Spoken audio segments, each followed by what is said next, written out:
Good morning to all. Welcome to the TSN school. Today I am going to explain class 6 science chapter number 9. The name of this chapter is the living organism and their surrounding. It is the third part of this chapter. In my previous video I will explain to you some terrestrial habitats and desert mountain region I will completed. Now today I am going to explain grassland. Grassland का मतलब होता है बेटे कि घास के बड़े बड़े मैदान, उन घास के मैदानों के अंदर रहने वाले जो प्लांट्स हैं और एनिमल्स हैं उनमें किस तरह का एडेप्टेशंस पाए जाते हैं उसकी स्टडी हम इस टॉपिक में करेंगे। A lion lives in a forest और a grassland and is a strong animal that can hunt and kill animal like deer. हमें अच्छे से पता है कि जो शेर होता है वो ग्रासलैंड के अंदर पाया जाने वाला सबसे ज़्यादा ताकतवर एनिमल है ना। जो शेर होता है वो सबसे ज़्यादा ताकतवर होता है और वो क्या करता है, वो हिरन का शिकार करता है, उसे मार देता है, उसे मारकर खा जाता है। तो इसमें ऐसे कौन से एडेप्टेशन हैं जिसकी वजह से ये इतना फुर्तीला है और हिरन का शिकार कर पाता है। तो बेटे इसके अंदर देखिए कौन कौन से एडेप्टेशन पाए जाते हैं। तो फर्स्ट इसमें जो फीचर पाया जाता है वो है लाइट ब्राउन कलर। इसका जो कलर है बॉडी का वो कैसा है, लाइट ब्राउन कलर का है। सेकंड कि इसकी जो आइज़ होती है, किसकी, जो शेर की जो आइज़ होती है वो सामने की तरफ होती है, in front of the face. ये उसके फेस पे सामने की तरफ होती है। तो इसकी वजह से क्या होता है कि वो शिकार की करेक्ट लोकेशन है उसका वो पता लगा पाता है और उसी जगह के ऊपर जाता है ना। और दूसरा क्या है कि इसका जो लाइट ब्राउन कलर है इसकी वजह से जब ग्रासलैंड सूख जाते हैं, जब घास के मैदान सूख जाते हैं तो ड्राई ग्रासलैंड के अंदर ये छुप जाता है। जो शिकार होता है उसको ये पता ही नहीं चलता है कि वहाँ पर शेर है। तो जो कलर है वो इस तरीके से इसकी हेल्प करता है और आइज़ की पोजीशन इसे प्रे की करेक्ट पोजीशन का पता लगाने में मदद करती है ना। हिरन में क्या होता है बेटा कि हिरन भी उसी ग्रासलैंड के अंदर पाया जाता है, फॉरेस्ट के अंदर पाया जाता है। तो इसके अंदर जो एडेप्टेशन पाए जाते हैं वो ये हैं कि इसमें स्ट्रॉन्ग टीथ पाए जाते हैं। क्या पाए जाते हैं बेटा, स्ट्रॉन्ग टीथ पाए जाते हैं इसके अंदर। एंड सेकेंड थिंग कि इसकी जो आइज़ होती है वो फेस की साइड में होती है। ये देखिए यहाँ पर दोनों की पोजीशंस दी गई है। यहाँ पर देखिए जो आइज़ होती है हिरन की वो साइड के अंदर होती है ताकि वो अपने चारों तरफ के खतरे को पहचान सके, समझ सके। The eyes on the side of its head allow it to look in all direction for danger. खतरा कहाँ पर है इसकी पहचान उसे चारों तरफ देखकर हो जाती है, इसलिए जो आइज़ होती है वो साइड में होती है। There are many other feature of a lion. इसी तरीके के और भी कई अनुकूलताएं हैं जो कि वहाँ पर रहने वाले प्लांट्स में और एनिमल्स के अंदर पाई जाती हैं। नाउ अब हम स्टडी करेंगे कि एक्वाटिक हैबिटेट्स के अंदर किस तरह के अनुकूलताएं जो होती हैं वो पाई जाती हैं, एडेप्टेशन कौन कौन से पाए जाते हैं। तो फर्स्ट हम स्टडी कर रहे हैं बेटा ओशियन में। तो ओशियन में बताते हैं कि भाई जो फ़िश की स्टडी है वो तो हमने हमारे प्रीवियस वीडियो के अंदर किया ही था कि कौन कौन सी एडेप्टेशन फ़िश में पाए जाते हैं। तो जैसे हमें पता है कि भाई ये स्ट्रीमलाइट लाइन उसके अंदर पाई जाती हैं, ये वाला जो बॉडी होती है वो स्ट्रीमलाइट शेप के अंदर है। इसके अलावा जो ऑक्टोपस होता है, ऑक्टोपस में क्या होता है बेटा कि वो नीचे गहराई के अंदर पाए जाते हैं। दे स्टे डीपर, कहाँ रहते हैं वो, डीप रहते हैं। They stay deeper in the ocean near the sea bed and catch any prey that moves towards them. और वहाँ पे वो अपना शिकार कर पाते हैं।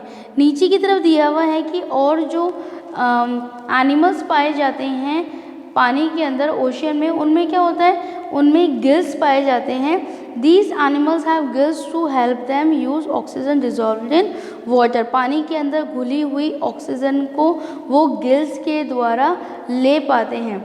इसके अलावा यहाँ पर एक इम्पॉर्टेंट टॉपिक स्टार्ट हो रहा है आपके पास में। There are some sea animals like dolphins and whales that do not have gills. They breathe in air through nostril or blowholes that are located on the upper parts of their heads। तो Wales में और dolphins में क्या होता है बेटा, इसके अंदर नॉस्ट्रिल पाए जाते हैं, है ना। जैसे हमारे नोज़ होती है तो नोज़ में, नोज़ के अंदर की तरफ जो पार्ट होता है उसको हम क्या कहते हैं, नॉस्ट्रिल कहते हैं। जो छिद्र होते हैं उन्हें हम क्या कहते हैं, नॉस्ट्रिल कहते हैं। तो ठीक वैसे ही नोज़ का स्ट्रक्चर तो नहीं पाया जाता, लेकिन इस तरह के दो छिद्र उनके अंदर पाए जाते हैं, जिसकी वजह से वो पानी की सरफेस के ऊपर आकर बाहर के एनवायरनमेंट से ही सांस ले पाते हैं। ओके, तो This allow them to breathe in air when they swim near the surface of water. They can stay inside the water for a long time without breathing. They come out to the surface from time to time to breathe in air. तो इस तरीके से वो बार बार surface पे आते जाते हैं और वहाँ पे सांस ले पाते हैं, अपना जो वर्क है वो कर पाते हैं, बाहर के एटमॉस्फेयर से ऑक्सीजन को वो ले पाते हैं। नेक्स्ट है हमारे पास में, नेक्स्ट एक्वेटिक हैबिटेट कौन सा आ गया बेटा, नेक्स्ट है हमारे पास में पॉन्ड्स एंड लेक्स। तो पॉन्ड्स एंड लेक्स में क्या होता है कि the stem of these plants are long, hollow and light. इनके अंदर जो प्लांट पाए जाते हैं, पॉन्ड्स के अंदर, लेक्स के अंदर जो प्लांट पाए जाते हैं, उनका जो स्टेम होता है ना बेटा, ये जो स्टेम होता है ये है ना खोखला होता है, बिल्कुल हल्का होता है, जिसकी वजह से ये पानी के अंदर ईजिली तैर पाते हैं। Some aquatic plants are totally submerged in water. All parts of such plants grow under water. कुछ प्लांट्स तो ऐसे होते हैं इनमें कि जो पूरी तरीके से ही, ये देखिए नीचे की तरफ, जो कि पूरी तरीके से ही पानी के अंदर पाए जाते हैं। The stems grow up to the surface of water while the leaves and flowers float on the surface of water. कुछ प्लांट्स ऐसे होते हैं जिनमें ये जो लीव्स हैं और फ्लावर्स हैं ये तो ऊपर रहते हैं, और जो स्टैम है और रूट है वो वाला पार्ट जो है वो नीचे की तरफ होता है। तो दोनों तरह की पाए जाते हैं, एक तो ऐसा जिसकी कि थोड़ा पार्ट ऊपर हो और बाकी रूट और स्टैम नीचे की तरफ हो, पानी के अंदर हो, और कुछ ऐसे होते हैं जो कि पूरे कम्प्लीटली ही पानी के अंदर पाए जाते हैं। नेक्स्ट है कि these can bend in the flowing water. In some submerged plants, leaves are often highly divided through which the water can easily flow without damaging them. अब इनके अंदर जो स्टैम होता है ना वो इतना डेलिकेट होता है कि वो ईजिली जो है वो मुड़ जाता है। तो पानी का जब बहाव बहुत ही जाता है तो वो ईजिली उसमें रह पाते हैं, अपने आप को वो संभाल पाते हैं ना। ऐसा नहीं है कि उनका स्टैम जो है बहुत ज़्यादा हार्ड है तो वाटर जो है बहुत तेज़ी से आ रहा है तो वो टूट जाए, तो ऐसा नहीं होता। नाउ नेक्स्ट है फ्रॉग यूजली हैव पॉन्ड्स। अब जो मेंढक है वो तो हम देखते ही हैं कि भाई बारिश में हमारे घर पे भी दिखता है हमें, तो फ्रॉग वहाँ तो पाया जाता है, ज़मीन पे तो पाया जाता है, लेकिन उसके अंदर एक्वेटिक हैबिटेट्स भी पाए जाते हैं। तो क्या क्या एक्वेटिक हैबिटेट्स हैं फ्रॉग में? Frog usually have ponds as their habitat. Frog can stay both inside and pond water as well as move on land. तो ये दोनों ही जगह के ऊपर बहुत ईजिली रह पाता है। ओके, तो अभी हमने स्टडी किया, ये जो टॉपिक हमने ख़त्म किया उसके अंदर हमें समझ में आया कि टेरेस्ट्रियल और एक्वेटिक हैबिटेट में रहने के लिए एनिमल्स में और प्लांट्स में अलग अलग तरह के एडेप्टेशंस पाए जाते हैं। नाउ अब नेक्स्ट हमारा एक इम्पॉर्टेंट टॉपिक स्टार्ट हो रहा है कि characteristics of the living beings. अगर हम ये कहें कि ये लिविंग है तो उसमें कौन कौन सी विशेषताएं पाई जाएगी, कौन कौन सी उसके अंदर विशेषता पाई जाएगी जिसकी वजह से हम ये कह सकते हैं कि वो लिविंग है, वो जो थिंग्स हैं वो लिविंग थिंग्स हैं। तो क्या क्या होना चाहिए उसके अंदर, चलिए देखते हैं। यहाँ पर आगे अंडरलाइन कीजिए यहाँ पर कि चेयर, टेबल, स्टोन और coin, we know that they are not alive. हमें अच्छे से पता है कि ये जो ऑब्जेक्ट्स हैं ये नॉन लिविंग थिंग्स हैं, है ना, नॉन लिविंग थिंग्स हैं ये।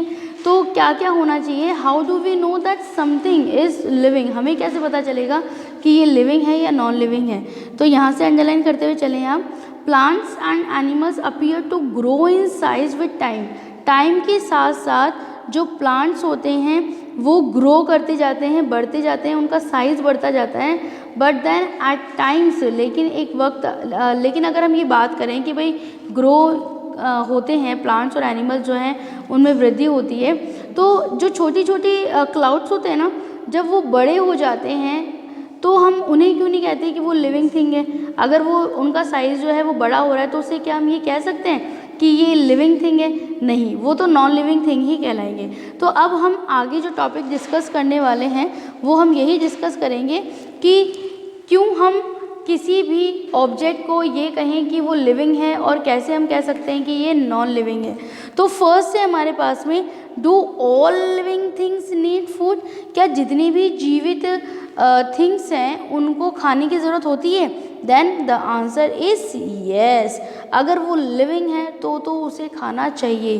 तो अंडरलाइन कीजिए आप यहाँ से, plants make their own food through the process of photosynthesis, animal depends on plants and other animal for their food। तो ये मैं आपको ऑलरेडी एक्सप्लेन कर चुकी हूँ अपने प्रीवियस वीडियो में कि what is the process of the photosynthesis. तो प्लांट्स जो होते हैं वो फोटोसिंथेसिस का प्रोसेस कंप्लीट करके अपने लिए खाना बनाते हैं, और जो एनिमल्स होते हैं वो अपने खाने के लिए दूसरे प्लांट और एनिमल के ऊपर वो डिपेंड होते हैं। नेक्स्ट है हमारे पास में do all living thing show growth? क्या जितने भी लिविंग थिंग है वो ग्रोथ को शो करती है? देन आंसर इज येस, बिल्कुल सही। जितनी भी लिविंग थिंग्स होगी वो ग्रोथ को शो जरूर करती हैं। तो यहाँ से मार्क कीजिए आप, young ones of animal also grow into adults. जो यंग वंस जो होते हैं वो आगे जाके एडल्ट्स बनते हैं। You will surely have notice pups of a dog grow into adult. आपको अच्छे से पता होगा कि जो डॉगी की जो बेबीज़ जो होते हैं वो पहले छोटे छोटे होते हैं और फिर हम देखते हैं कि कुछ समय बाद में वो बड़े हो जाते हैं। ठीक ऐसे ही plants also grow, look around you and see a few plants और अ पर्टिकुलर टाइप। इसी तरीके से आपको वो अच्छे से याद होगा जो हम लोगों ने एक प्रयोग किया था, उसमें एक एक्सपेरिमेंट किया था। उस एक्सपेरिमेंट में क्या था बेटा कि हमने कुछ मूंग के दाने लिए थे, है ना, और या कुछ चने के दाने लिए थे, और उसको क्या करा था हमने पानी में भिगो दिया था। फिर हमने उसे जब ओवरनाइट पूरा सोख करके रखा, उसके बाद निकाला और हम उसे क्या करते हैं, कॉटन के क्लॉथ में 3-4 दिन के लिए हम उसे बांध देते हैं। तो हम क्या देखते हैं कि वो उसमें जर्मिनेटेड हो जाते हैं ना, स्प्राउट्स बन जाते हैं। तो अगर वो केस वहाँ पे हुआ है, वो प्रोसेस वहाँ पर हुआ है, तो जब हम उसे मिट्टी में डालते हैं तो क्या होता है कि एक सीड जो होता है वो स्प्राउट होता है, देन उसके बाद में एक छोटा सा प्लांट निकलता है, फिर धीरे धीरे वो बड़ा होता है, और बड़ा होने के बाद एक दिन ऐसा आता है कि वो एक ट्री के अंदर कन्वर्ट हो जाता है। दैट मीन्स कि जो प्लांट है और जो एनिमल्स है ये दोनों ही क्या कर रहे हैं, अपनी ग्रोथ को शो कर रहे हैं। नेक्स्ट है हमारे पास में do all living thing respire? क्या जितनी भी लिविंग थिंग है क्या वो श्वसन करती है? तो आंसर है यस, जितनी भी लिविंग थिंग्स होगी वो रेस्पिरेशन का प्रोसेस करती ही हैं। अंडरलाइन कीजिए आप यहाँ से, breathing is part of a process called respiration. In respiration some of the oxygen of the air we breathe in is used by the living body. We breathe out the carbon dioxide produced in this process। जब हम सांस लेते हैं तो उस time क्या करते हैं बेटा, हम ऑक्सीजन को हमारे अंदर लेते हैं और कार्बन डाइऑक्साइड को हमारी बॉडी से बाहर निकालते हैं। ये जो प्रोसेस होता है इसे हम क्या कहते हैं, रेस्पिरेशन कहते हैं। इसके बाद में बताया गया है, आगे स्लाइड के अंदर देखते हैं हम, कि respiration is necessary for all living organism. जितनी भी जीवित ऑर्गेनिज्म हैं उन सभी के लिए बहुत ज़रूरी है। It is through respiration that the body finally obtain energy from the food sticks. जो हम खाना खाते हैं वो रेस्पिरेशन के प्रोसेस से ही उसका ब्रेकडाउन होता है और उससे हमें एनर्जी मिलती है। सम एनिमल्स में have different mechanism for the exchange of gases. बहुत सारे एनिमल्स ऐसे होते हैं जिनके अंदर ब्रीथिंग के लिए अलग अलग जो प्रोसेस होता है वो कंप्लीट होता है। जैसे कि earthworms breathe through their skin. जो केचुए होते हैं ना बेटे, अर्थवर्म जो होता है वो अपनी स्किन से ब्रीथिंग करते हैं। जो रेस्पिरेशन का प्रोसेस है वो अपनी स्किन से करते हैं। फिश आपको पता ही है गिल्स से करती है। और इसके अलावा जो प्लांट्स होते हैं उनकी जो लीव्स होती हैं उनमें नीचे सरफेस के ऊपर टिन्नी पोर्स पाए जाते हैं जिन्हें हम स्टोमेटा कहते हैं। और इस स्टोमेटा से वो कार्बन डाइऑक्साइड जो है उसको लेते हैं और हमें आफ्टर द फोटोसिंथेसिस प्रोसेस हमें ऑक्सीजन वो देते हैं। तो ये जो प्रोसेस है वो स्टोमेटा के थ्रू गैसेस जो हैं वो अंदर और बाहर आती जाती रहती हैं। This gives out the carbon dioxide to the air. Now we learned that the sunlight plants use carbon dioxide of air to produce their own food and give out oxygen. Plants produce their food only during the daytime. ये आप ज़रूर ध्यान रखिए कि photosynthesis का जो process है वो केवल और केवल दिन में ही होता है, वो रात में नहीं होता। क्यों? क्योंकि इस प्रोसेस को कंप्लीट करने के लिए सबसे ज़रूरी है सनलाइट का होना। अगर सनलाइट नहीं है तो ये प्रोसेस कंप्लीट नहीं हो पाएगा। देन आई होप कि आज तक का जो टॉपिक है वो आपको अच्छे से समझ में आया होगा। इसके बाद में जो do all living thing respond to stimuli उसकी स्टडी जो है वो हम हमारे नेक्स्ट वीडियो में करेंगे। Thank you very much.